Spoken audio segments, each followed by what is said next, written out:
Hepinize tekrardan merhaba arkadaşlar. Bugün klasman bölümünden bir maç yapacağız. Bu benim kadrom arkadaşlar.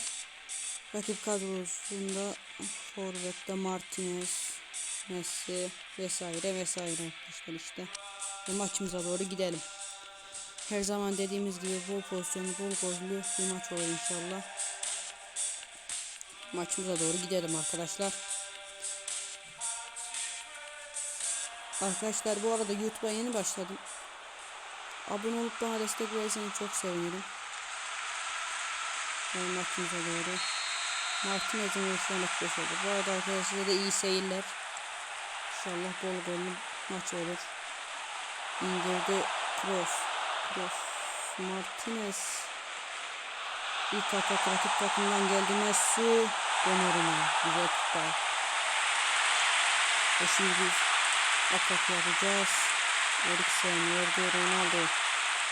Jesus aradan kaçabilecek mi? Jesus araya girdi. Ronaldo baskı.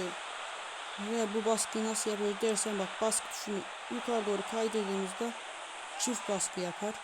Bunu özellikle top ceza sahasının içindeyken yaparsanız mesela şu şekilde.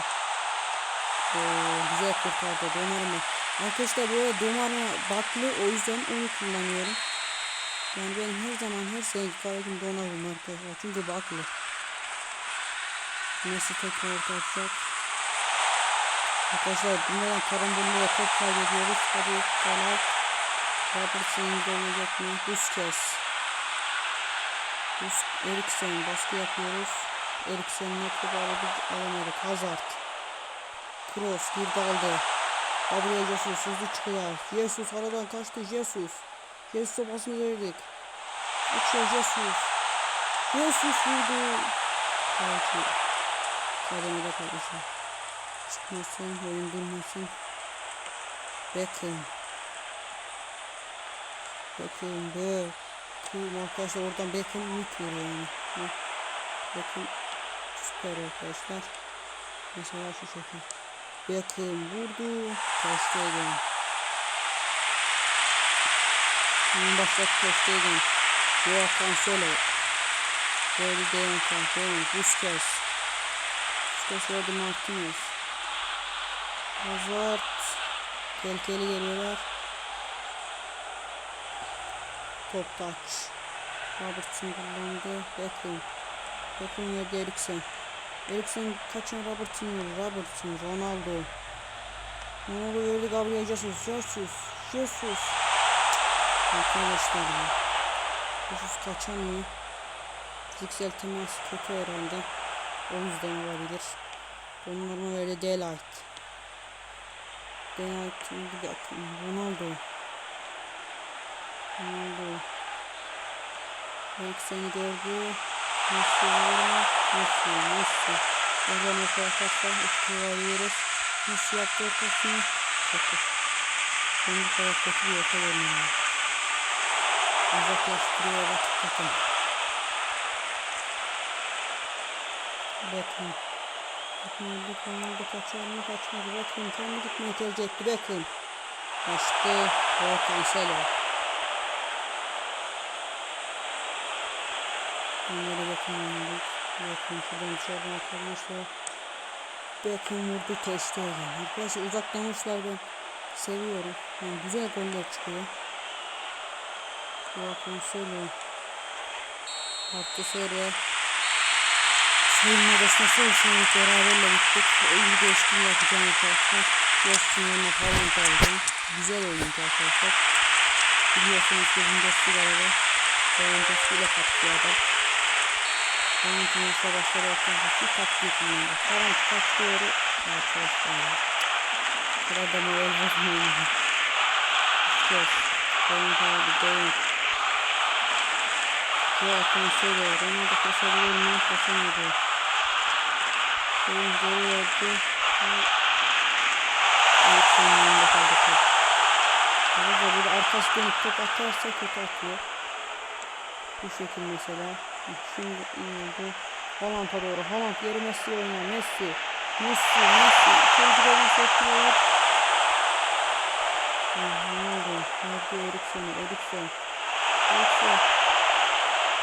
Menget defansta çok etkili arkadaşlar.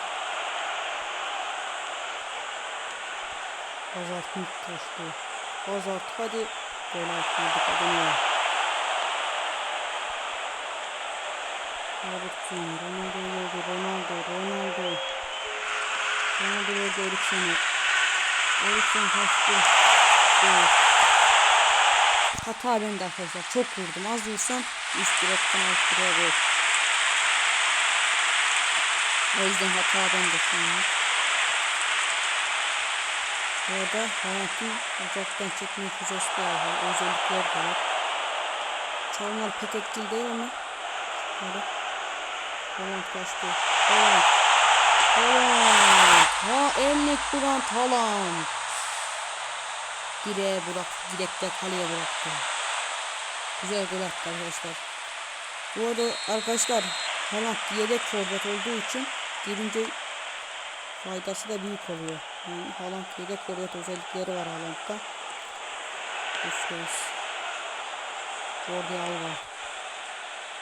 Alexander Chamberlain kesemedi. Martinez. Verdi Donnarumma. Hemen başlattık. Bakın. Ronaldo'yu aktardı. Ronaldo. Aşağı verdi. Etkisiz bir pas. Orayı görmemiştim. Ronaldo da Haaland'ı gördük. Gene Haaland. Arkadaşlar gene hata bende. Şut tuşuna çok bastığı için. Köşeye gönderdi. Van Dijk indirdi Beckham. Redden girdi. De Jong verdi Busquets'e. Martinez'e dönüşü Busquets. Eden Hazard. Oraya girdi. Tekrar toparladı. Messi'ye gitmesi bir hareket. Çalımını etti Messi. Verdi. Çok güzel. Kaç Alexander Chamberlain. Açtı ortasını. Haaland. Az farkla dışarıda. Haaland'ın kafa özellikleri de arkadaşlar. Ben Haaland'ı takas olarak aldım. 3 tane Villarreal'sa bir Haaland. Kaleci olarak Villarreal var ya, onunla bir Haaland aldım. Takas yaptım yani. Beğendiğim oyuncu ama dayanıklılığı az olduğu için ikinci yarı girmesi daha iyi oluyor. Messi'nin de kavurma top. Kroos. Nerede Eriksen'e? Eriksen döndü. Haaland'ı gördü. Haaland. İkinci yarı girdi. 2 gol attı Erling Brand Haaland. Büyük oynuyor arkadaşlar. Güzel oynuyor. Haaland.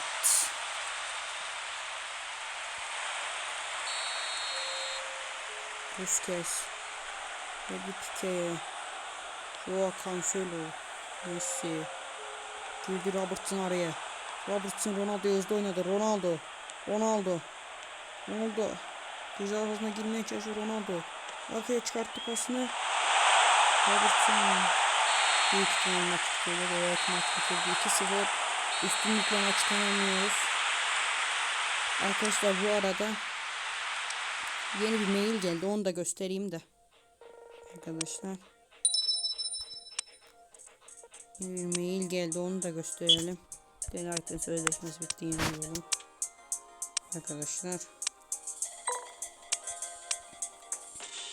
Arkadaşlar mail 100 marka parası alma. Arkadaşlar bu arada ayrıntılardan süperstar olduğunu görebilirsiniz. Arkadaşlar şimdi maili göstereyim. Maç değerleri de geldi arkadaşlar. 400 marka parası veriyor. Kesinlikle oynayın çünkü pazartesi günü Messi gelecek. Bak arkadaşlar, buradan oy verin seçeneğine tıkladığınız anda 11. ayın 26'sında bakım sırasında gönderilecek o arkadaşlar 100 marka parası. Girip de oy vermenize gerek yok arkadaşlar. Burada oy verin seçeneğine tıkladığınız zaman marka paranız 11. ayın 26'sında gelecektir arkadaşlar. Ben girdim. Şimdi Instagram'a yönlendim. Instagram'dan Lewandowski'yi seçtim. O yüzden böyle arkadaşlar. Videoyu beğendiyseniz arkadaşlar Like ve abone olmayı unutmayın. Görüşürüz bir sonraki videoda.